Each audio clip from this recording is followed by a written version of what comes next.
don't waste time. Like, just take action on things. Literally ask yourself this. Like, you could literally pause this podcast and ask yourself a quick question: what needs to change? And every day you wake up, you have the opportunity to change your life. It doesn't have to be big, but you've got to take some action, because you've got to take responsibility for your own life, because no one else is going to do it for you.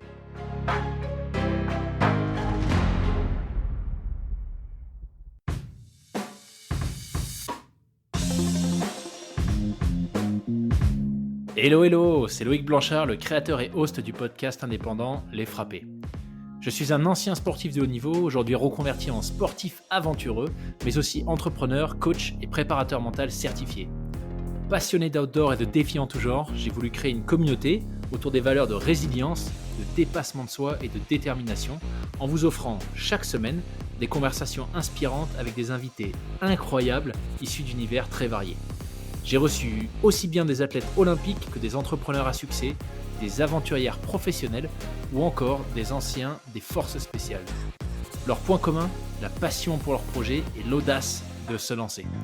Alors fonçons ensemble découvrir mon invité de la semaine. Excellente écoute à vous les frappés.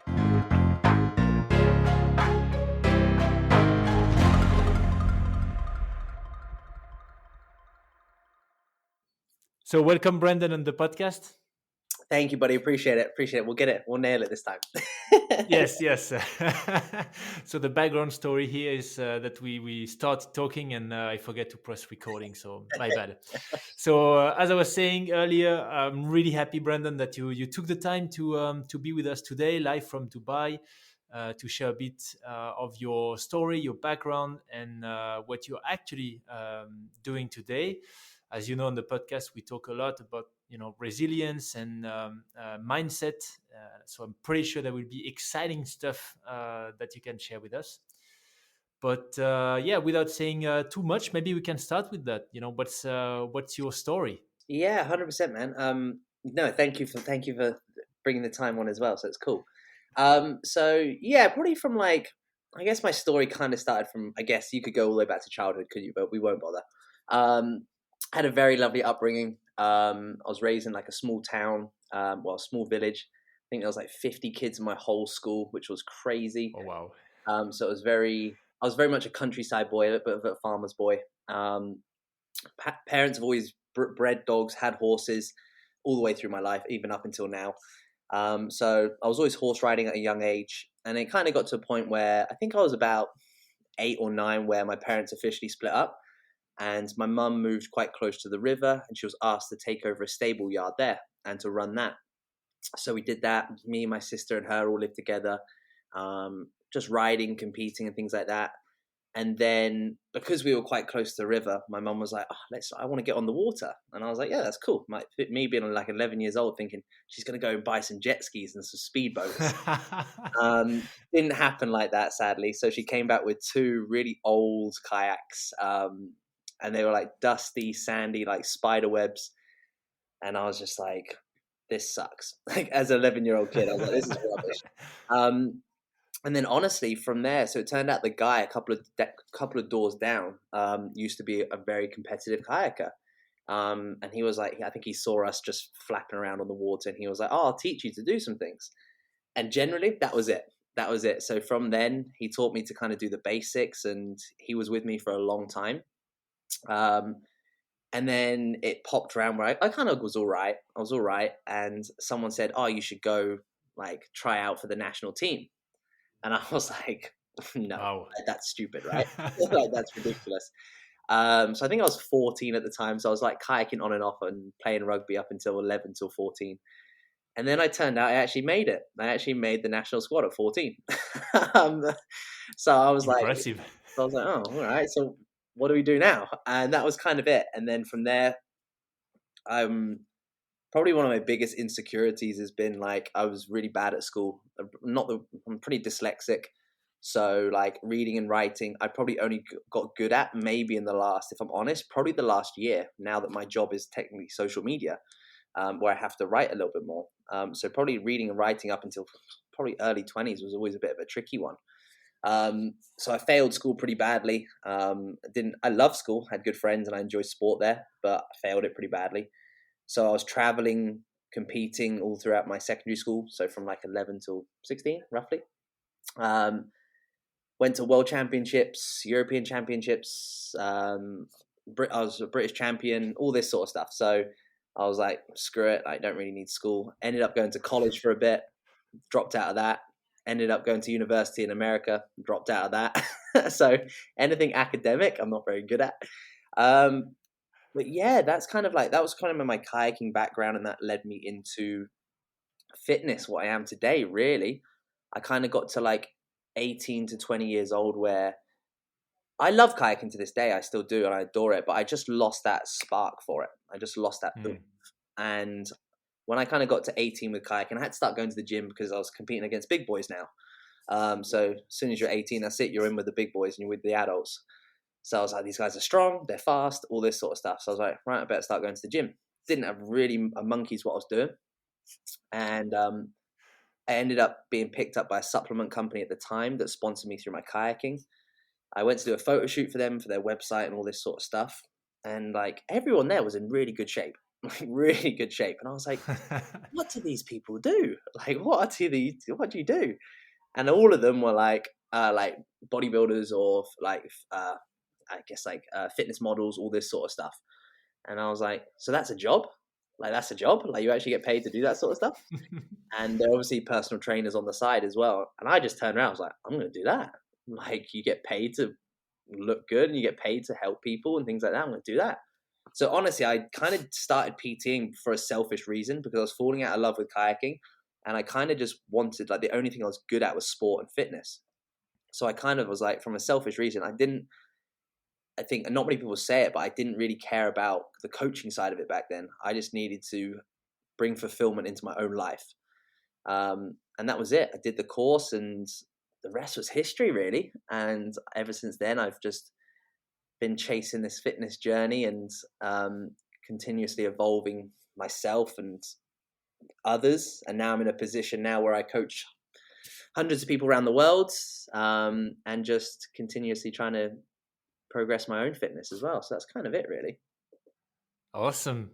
Great story. Well, I guess the first question for me is, you mentioned this fire that might not have been burning in the end for kayaking as strongly as in the beginning, but you also said in the beginning that when you saw your mother coming back with those two kayaks that might not have looked like jet skis for you at the time. I didn't have the feeling that you were excited about it. So I'm wondering, when did the flame started to burn for kayaking for you? I think the actual freedom of it is what I loved. So when you're on the water and you're almost like that typical thing, you're in the elements. Like there was parts where like I went to Uganda, I went to Canada, I went to all these amazing places in the world, and sometimes you just sat there on the water in the middle of nowhere and you're like, this is pretty cool. And I generally enjoyed, the community was amazing. I enjoyed the competitive side of it. And I think it was one of those things, when you start to see results, you enjoy it more. So when you start getting good at something, you love it. And it's a bit like fitness. As soon as you lose the first 5 pounds, you're like, oh, okay, cool. And then when you start to get stronger and you start to feel that bit more muscle, you get addicted to it. And that was it, really. Like there was no real, I think the flame thing was probably just 8 years later sort of thing. But there's no like if someone said get back in a boat now, and I like if someone go try out for the team again, I'd be like, yeah, 100%, I'll give it a go. Why not? I still love it. I think I just loved fitness and bodybuilding more now. That's all. All right, cool. And so, well, you made it to the nationals pretty early. I mean, I don't know actually. Is it early, 14 in this Yeah, sport? I think I was in a weird era. There was quite a few youngsters, like quite a few of us at a young age did pretty good then, and it was quite a high standard. But yeah, I think 14 is quite young for anything really, any kind of like achievement. Like a bit like when you get picked, like footballers when they get picked at 14 years old, you're going to play for Arsenal and things like that, and you're like, Jesus, like really? And I think that's kind of it. It's one of those. I think it's one of those sports like nowadays, like you have to start young with a lot of stuff. Like if you talk to, I know a few dancers that are really high up and things like that, and they start dancing and doing gymnastics and things like that when they're like 6 years old. And I'm like, it's crazy. But then sometimes like you see it around kind of the 16 to 18-year-old range where, girls, boys drink alcohol and all this sort of stuff starts to kick in, and they can kind of just go into a different direction, which is absolutely fine. But who's to say at 6 years old that you're truly passionate and you love this? Because I used to Yeah. love Action Man when I was 6 years old as well. I mean, so it's a hard thing, I think, at a young age to be like, is this your future? Yeah. And you see it with a lot of professional sports. I think you can look at like anything from NBA players and NFL players. They're at college and then they get drafted to be on a professional team at 21 years old, and you're like, mate, 21, like to be paid that much, that standard, to be a national icon, like you don't even know yourself at 21. So, Exactly. so I think kind of that 20 to 30 range is where you do a lot of self-evaluating, a lot of learning about yourself. So Yeah. Yeah, we talk. That's something we mention a lot with my guests who evolved, in sports at some level. It's this identity thing, because I'm also coming from a like high level sports background, and so like you, at 14, I was in the national team in judo, martial art, and basically what I really struggled with, and that's going to be my question for you then, is once I dropped out, the struggle was to answer, okay, who am I now? I've spent the last 5, 6, 8, probably, yeah, when I dropped out, 10 years actually, doing mainly that. I think at the age of 15 or 16, I missed like almost 3 months of school because I was, traveling the world for events, competitions, and sort of common like trainings, with other nations. yeah, So that's a lot of commitment. So I'm actually wondering, since you said, that school was not, yeah, that you were not like excelling at school. What was the impact for you joining the nationals at 14 in terms of identity and self confidence? yeah, it's a really good question. I think at the end of the day, like school was what I would never regret it, because like I am where I am now because I failed school, right? And things like that. And I don't regret it either. It'd been nice to get some more C's and B's, but at the end of the day, like no one cares either. If someone wants my CV, I can just make it up as well. No one's going to check those results. Um, but I think the biggest thing at kind of doing anything at that age is, or any age, you get defined by potentially a name or a reputation. And that's what you think you get labeled for. It's like your friends going up and like, oh, you're the judo guy, right? And people are like, well, no, I'm actually Brandon, whatever it is. Like a sport or something doesn't define who you are.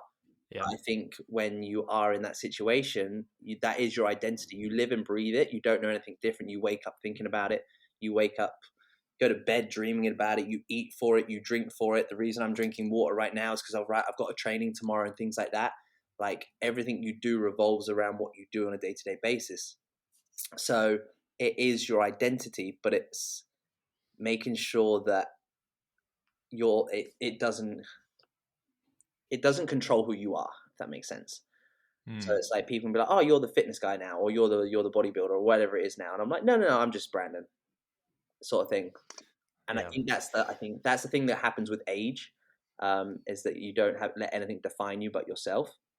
But growing up, 100%, I think that's the reason I started probably doing fitness more, because my confidence levels and self belief was, honestly, like I look back at it now, sheer rock bottom, like horrible, because I'm like, well, I lost kayaking. What defines me? No one's gonna find me appealing. No one's gonna like me because I don't do this anymore. Wasn't happy with like the way that I looked, all this sort of stuff, and the belief that I could actually achieve anything. I just didn't believe. I was like, am I just going to be working this part-time job for the rest of my life because I failed school as well? So confidence is always that big one, no matter what you see from the outside. Oh, he's got it Yeah. together. No, we don't. No. Yeah. Yeah.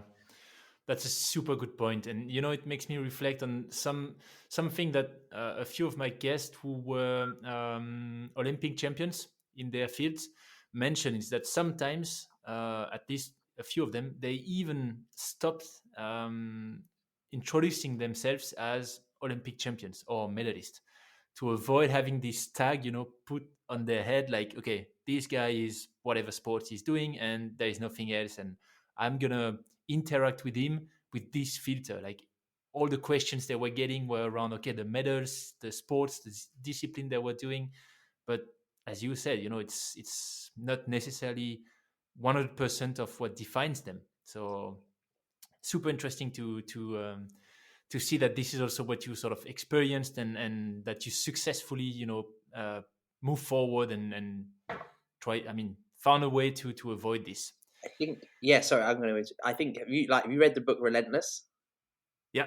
Yeah. So like that was I've only just finished that, to be fair, and it goes on to talk about very similar things, isn't it? It's like, because when you've spoke to Olympic champions and things like that, and when you are an Olympic champion, that is it. You are the pinnacle of your sport. Technically, you are the best of the best. So where do you go from there? Like, what's Exactly. next?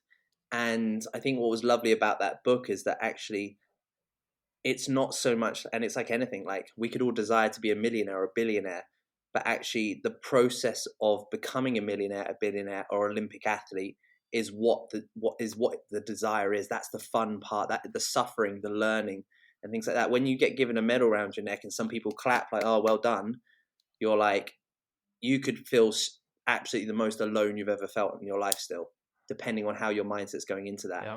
Or most of the time, most Olympic athletes are probably stood up there thinking, right, I need to get back to training tomorrow. Yeah.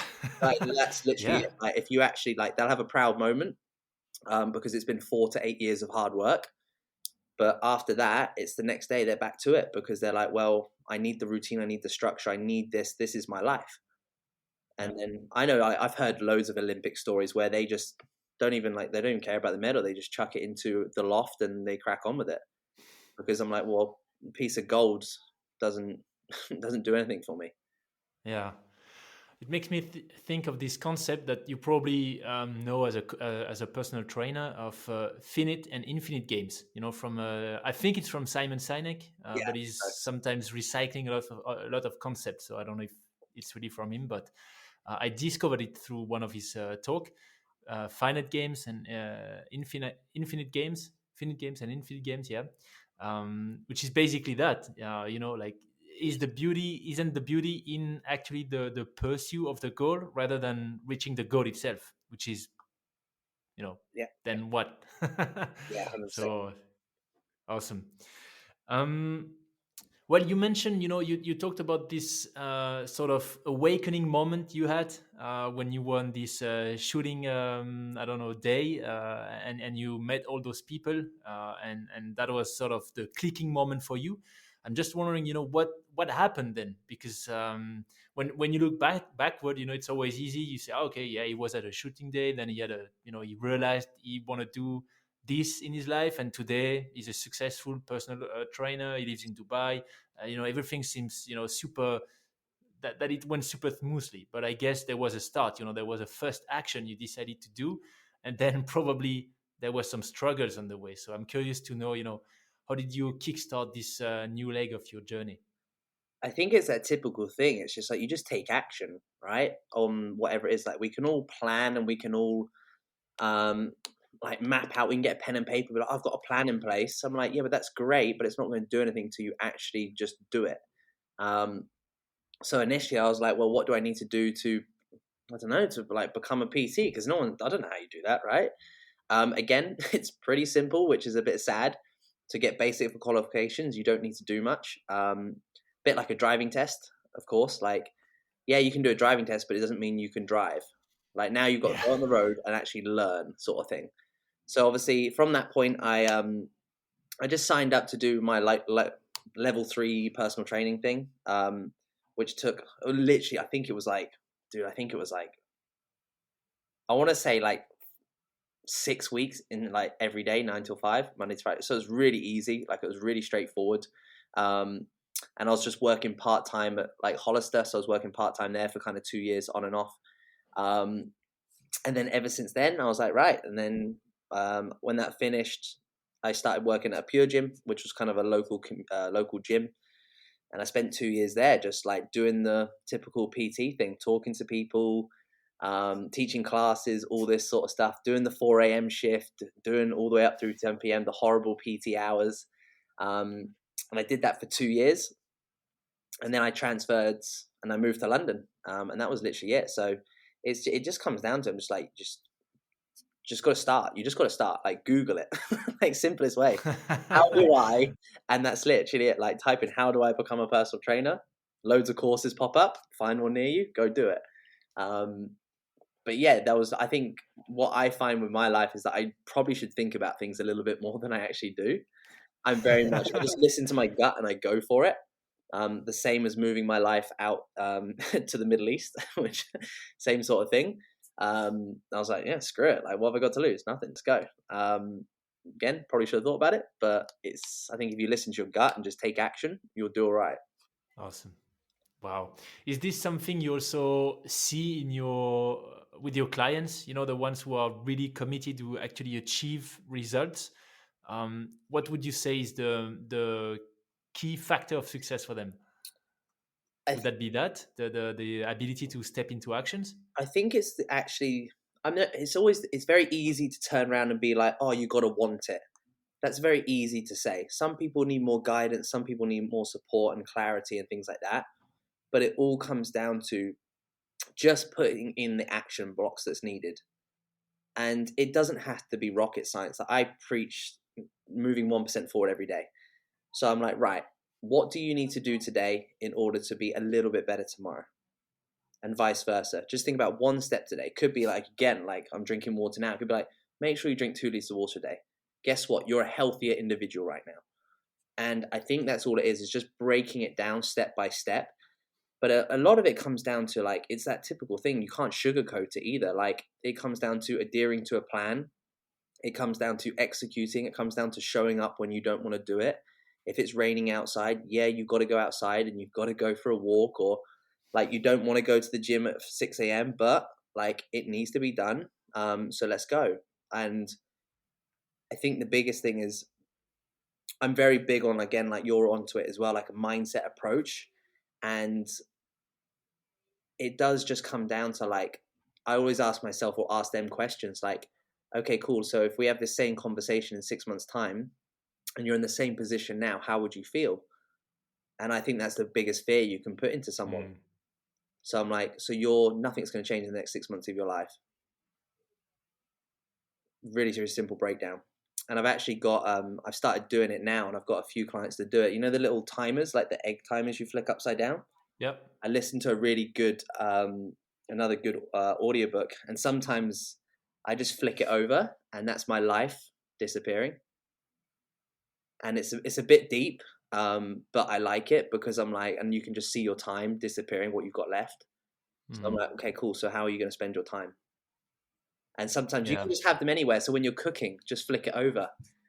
And I've got a few people to do that, and it hits home quite hard. So there's loads of little things you can do to, like, on a day-to-day routine to kind of produce that mindset or produce the actions that are needed.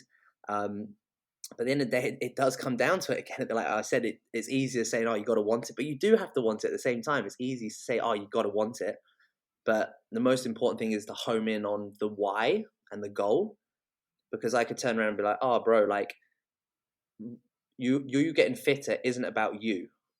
It's about you in 6 months' time. It's about you being a better father in 6 months' time. It's about you being the athlete that you want to be in 6 months' time, whatever that is. It's not about you now. Stop being selfish now. Think about you in the future. And things like that. So I think that's the biggest thing, because going to the gym, eating well, everyone knows how to do it. Generally, we have the internet. Google it. Like, honestly, I'm probably going to give you some of the same advice that you can see on Google because it works. But actually, why aren't you adhering to the plan? Why don't you eat well? Why don't you go to the gym? And that's what we need to suss out. Yeah, start with why. Again, yeah, that's super interesting. And as you know, I think that's something to me with the clients I've coached that really made a difference is the direction. What's the destination? As you say, it's not about, because it makes sense. If you want to lose weight, I guess you can ask pretty much everyone. They will give you a recipe. eat better, eat less, drink better, drink more water, exercise more, sleep well, and that's it. Actually, the recipe, everyone knows it. But when you look at it, we have like thousands and hundreds of thousands of people who every single year are, reaching out to PT or coaches like you and I, asking for, support because they do not manage to stick to, that simple recipe. So, and to me, and I'm pleased that you mentioned it. It's really about the direction. It's that most of the time those people they stick to the present, as you say, and they don't maybe invest enough time and energy thinking about, okay, why am I doing this? What's the direction? In which way is it going to help me to reach, a certain goal or a certain destination? Yeah.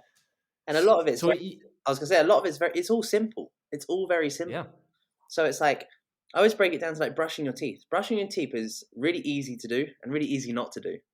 It's 2 minutes out your day, but actually, what will happen if you don't brush your teeth? It'll accumulate over time. If you brush your teeth every day and you have good teeth, it'll accumulate over time. And the Compound direction is effect. like, cool. You're gonna have no teeth. You're gonna lose it all, whatever it is, or you're gonna Yeah. have very good healthy teeth by just doing a very simple habit every day. And you can do Yeah. the same. Well, what's the benefit of eating one good meal? Well, there isn't one. But what happens when you eat 60? And what happens when you eat 70 and 80 and 90? The accumulation of everything and the compounding effect is huge. So Yeah. everyone can take a step back and be like, yeah, you're not going to see results tonight, tomorrow, next week, potentially next month. But if you know what you're doing and you have a clear plan and clarity throughout the way, and you know deep down you're ticking off the boxes, you will get there.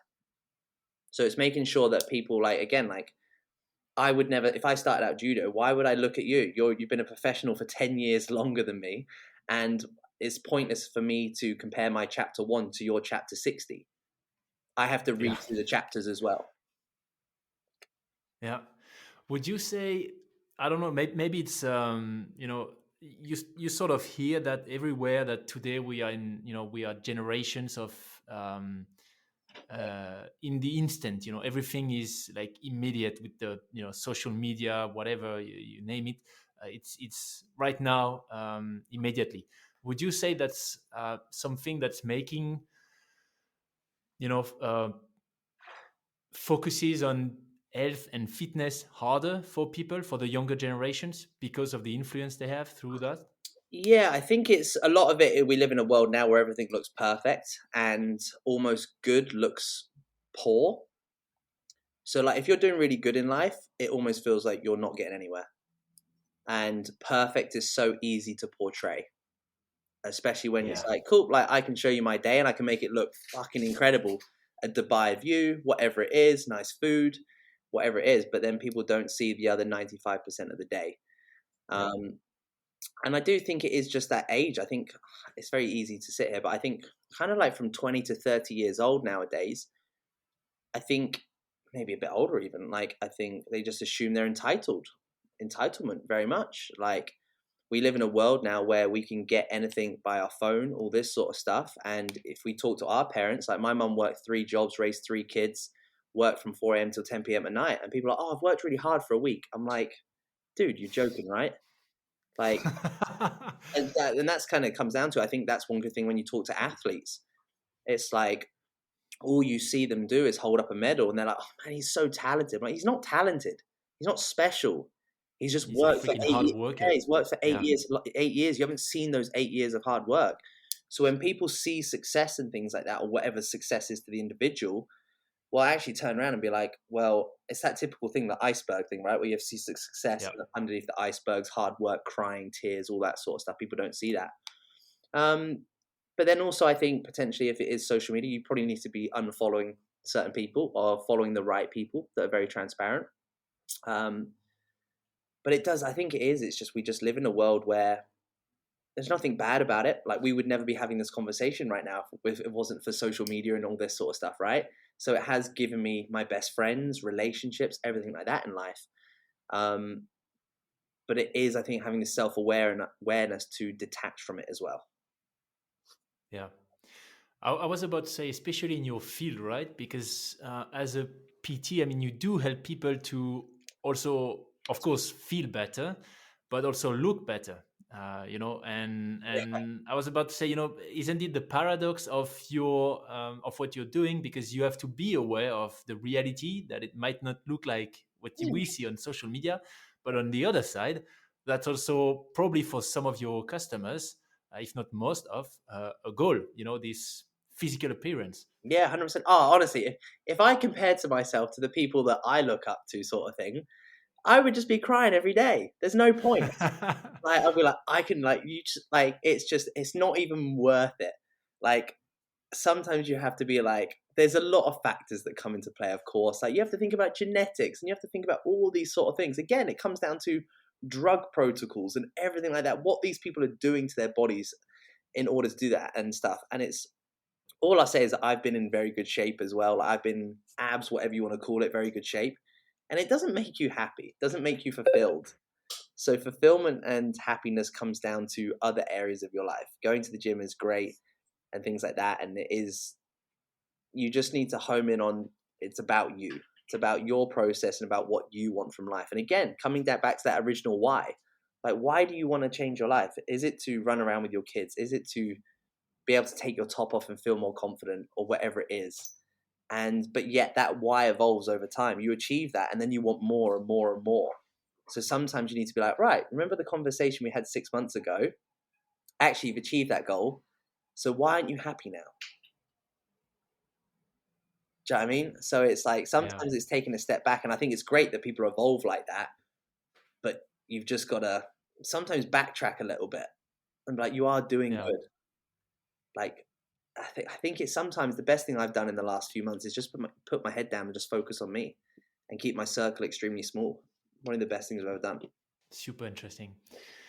And how would you say, you mentioned this image of the iceberg with what people see and what most of the time people don't see, especially in sports.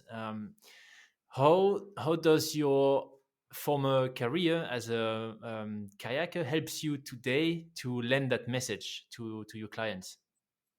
Yeah, 100%. I think I'm very relatable. So an easy one to do is, like, most people have been to university, right? Or some form of university degree or college or things like that. So I'm like, okay, cool. So you went to university for 3 years to study to be this, right? And you had to hand in so much paperwork. You had to do X, Y, and Z to get something at the end of it. Why is your health and fitness any different? It's literally not. So I'm like, actually, instead of thinking, I think, again, we've been sold this kind of like 12-week cookie cutter program, get shredded, get abs in 12 weeks. And I'm like, well, yeah, of course it can work to an extent, but probably not for 99% of people. So let's take a step back and be like, so you've been technically abusing your body for a good amount of time, potentially 5-10 years. You've been unhealthy. You've potentially felt lacking confidence in your body. So why do you want to turn around and all of a sudden get it in shape in a month's time? And then you can relate it to things again, like university. Like, I work with a couple of doctors, and I sometimes get baffled. I'm like, dude, you've studied for 12 years to be a surgeon. And why do you think we can achieve this in 6 months? And again, like, it's kind of that comment that I said with time. I'm like, time is your best friend. Like, people are learning from I was doing rugby at 11 years old and then kayaking all the way through. Like, I'm 26 now, so it's been a long period of time. Over 10 years, like 15 years doing fitness and health and sport. So I'm like, just because I was a kid, like, I generally felt all these things, and it didn't, like, I've learned and I failed from 14 years old all the way through. So you're just learning from my failures. And a lot of time I do that now. And I'm like, I know the outcome. So if clients say, oh, I'm going to eat this, I'm going to try this, I'm like, honestly, go for it. I know what's going to happen.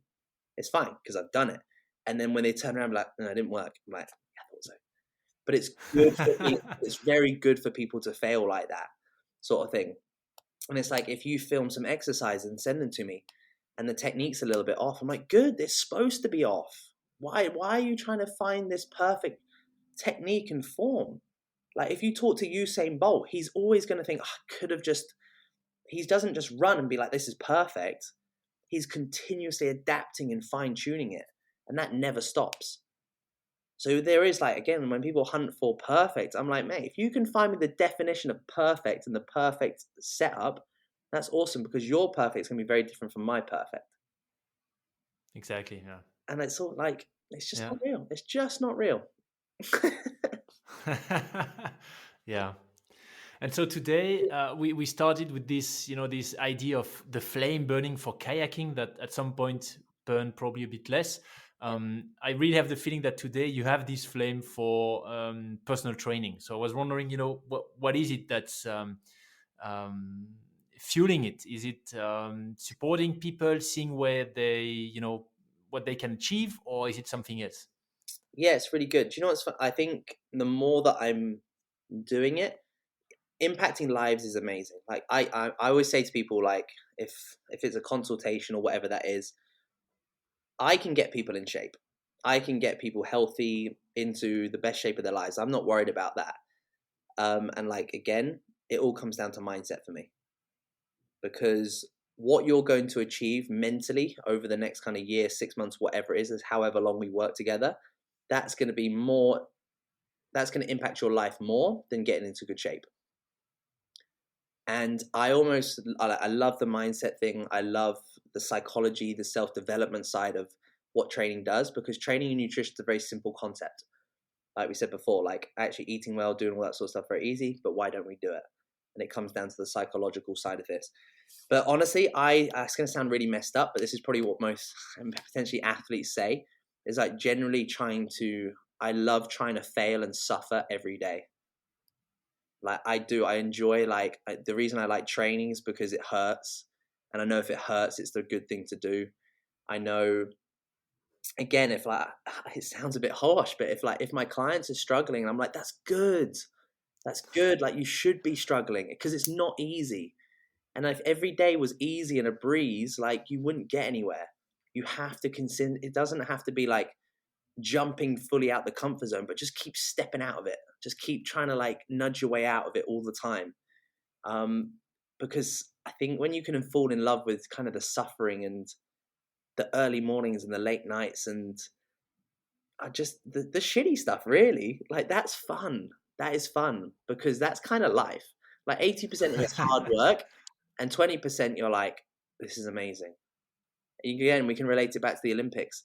4 years of hell, 8 years of hell, coming fourth, last. Oh, I didn't, like, you see those stories all the time of Olympians like never making, like, they could do 2 Olympics and just, again, I've seen it with powerlifting where they drop the bar.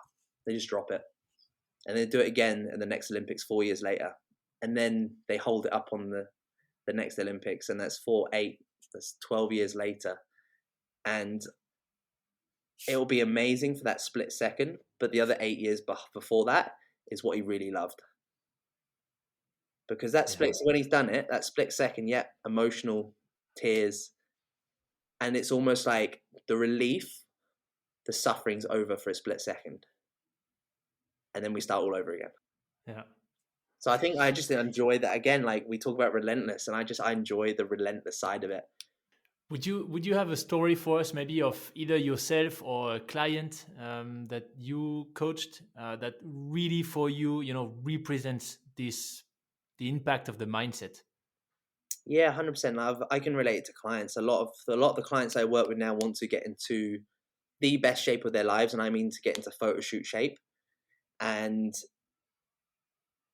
every one of them has the same struggles of like, a lot of it is, it's very, very simple, but it's the routines and habits every day. They get more and more demanding the deeper you get, right? So you can always, again, pull it back to like Olympics. The closer you get to the Olympics, the demands get higher and things like that. And it's very simple. When a deadline's coming up, you have to push a little bit harder and a little bit harder. And what they learn in themselves in that time period is phenomenal, because they know how to eat, they know how to drink, they know how to train.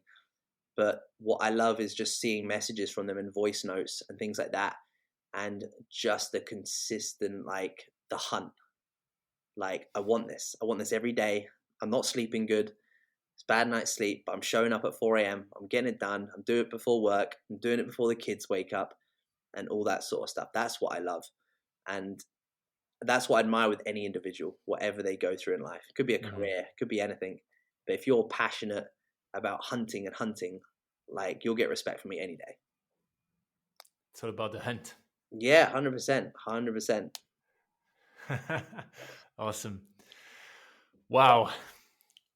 Triggers a lot of thoughts, and I mean, it's funny to see that the different, even though we have different backgrounds, funny to see, that we shared a lot of views, actually, pretty much everything you said. I'm like, I fully agree on the approach on development, the destination, the 1% every single day.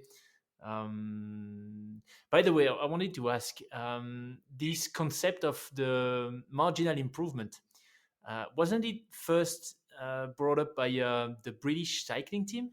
Do you know that? 'Cause I Yeah, talked about it with the previous guest, but I wasn't sure I anymore. think it is. I think because the English cycling team was really bad, right, for 50 Yeah. years, like for 50 years. And I think they brought in, because it was in the book, wasn't it? Like Atomic Habits, right? Yeah, And exactly. I don't know who they brought in, but they brought in like some team or some psychologist or whatever it was. And they did the smallest of things, right? I think they changed the color of like where their bikes were stored from black to white. And they changed like just their daily routines. Wake up 5 minutes earlier and do this and all this sort Yeah. of stuff. And now like the English cycling team are probably one of the best teams on the planet. But Yeah, yeah. honestly, but less than I thought. Like a lot less time period. It hasn't been that long. It's only been in the last what, like 5 years, maybe? I Like think so, yeah. not even long. Like the last two Olympics, because the last one didn't really happen, did it? Or it was delayed. So yeah, I Yeah, think it was. I think like the yeah. yeah, that kind of 1% formula and things like that, and the small changes massively. But it does, and again, Stick to those. it Yeah, compounds like we stick to said. the small changes over time. That's what gonna, you know, uh, trigger the biggest improvements. Yeah. Awesome. Well, we are slowly but surely reaching the end, Brandon. I was wondering if maybe, to conclude, you could maybe share maybe some tips or your view on, for people who would be listening and wondering, okay, it's great to hear about all of that, but what do I start with? What can help me to really trigger those changes I've been dreaming for, and what is the first action I should be doing? What would be your tips for those people?